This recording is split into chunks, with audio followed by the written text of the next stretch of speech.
Okay, so here we've got a pretty common scenario with two 2.5mm cables coming through into a 25mm back box. Whether it's a radial circuit or a ring circuit, I have put a fly lead to the back of the box. This video is really to show why I think it's important to double over the ends nice and neatly. So what I do is I bring the cables through and I make sure that where it's doubled over, the doubled over piece is on top, and they're in the terminal and the screw is screwing down. It's screwing down onto this piece here. That's for a couple of reasons.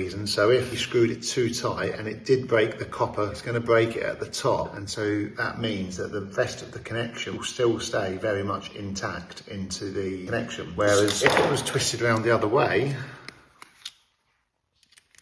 like so, and you screwed it down onto this piece, and that bit broke for whatever reason because you did it too tight, then you potentially lost the complete connection. Obviously I mentioned about putting the fly lead in. I think that's good practice. So the socket's wired up. Got one of the CPCs going into this side and the other CPC and the fly lead going into the other side. You can notice how sort of like all the cables are well, I try to sort of bring them in and then loop them around. And then I push them, and then so as you then push it back, it sort of goes back a bit like a spring.